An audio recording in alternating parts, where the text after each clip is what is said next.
দেশজুড়ে বেড়েই চলেছে হামের সংক্রমণ। ২৪ ঘন্টায় খুলনা বিভাগে নতুন করে ৬৩ শিশু হাসপাতালে ভর্তি হয়েছে। একই সময় ঝিনাইদহে মারা গেছে এক শিশু। স্বাস্থ্য বিভাগের তথ্য মতে গত মার্চ থেকে এখন পর্যন্ত খুলনা বিভাগে আক্রান্ত হয়েছে ৩,৩৯৮ শিশু, মৃত্যু হয়েছে ১৭ জনের। সবচেয়ে বেশি আক্রান্ত কুষ্টিয়ায়। এদিকে গাজীপুরে নতুন ভর্তি হয়েছে ১৮ শিশু, চিকিৎসাধীন ৭৪ জন। ময়মনসিংহ মেডিকেলে নতুন ভর্তি ২৯ শিশুসহ চিকিৎসা নিচ্ছে ৯৭ জন। হামের আরো খবর জানাতে সরাসরি যুক্ত হচ্ছেন খুলনা প্রতিনিধি আশরাফুল ইসলাম নূর।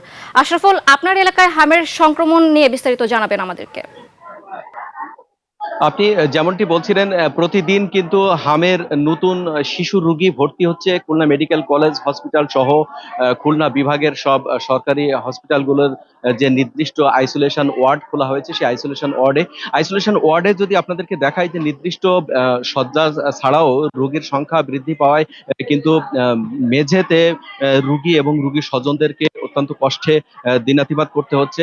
এবং এইখানে কিন্তু প্রতিদিন অর্ধ শতাধিক রোগী খুলনা বিভাগের ভর্তি হয়েছে। গত ২৪ ঘন্টায় ৬১ জন রোগী ভর্তি হয়েছে, যদিও রোগীর সংখ্যা কয়েকদিন যাবৎ স্থিতিশীল আছে। তবে মৃত্যুর সংখ্যা কিন্তু প্রতিদিন দুই একজন করে খুলনা বিভাগে থাকছে। গত ২৪ ঘন্টায় ২ জন, মেহেরপুর এবং ঝিনাইদহতে ২ জন শিশুর মৃত্যু হয়েছে।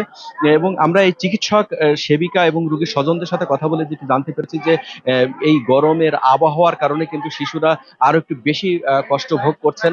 এবং আমরা চিকিৎসকদের কাছে কথা বলে যেটি জানতে পেরেছি যে হামের চিকিৎসা নিয়ে এখান থেকে সুস্থ হয়ে বাড়ি ফেরার পরেও কিন্তু শিশুদের রোগ প্রতিরোধ ক্ষমতা কমে যাওয়ার কারণে কিন্তু অনেক শিশু আবার পুনরায় বিভিন্ন অন্য রোগে আক্রান্ত হচ্ছে এবং তাদেরকে কিন্তু বিশেষ করে ফুড পয়জনিং সহ বিভিন্ন রোগে আক্রান্ত হওয়ার কারণে কিন্তু শিশুদের আরো বেশি স্বাস্থ্যগত বিপর্যয় ঘটছে। খুলনার বিভাগের সবচেয়ে ঝুঁকিপূর্ণ আছে কুষ্টিয়াতে, এবং খুলনার সর্বশেষ কিন্তু গত ১.৫ মাসে প্রায় ১৯ জন শিশুর এই হামে মৃত্যু ঘটনা ঘটেছে।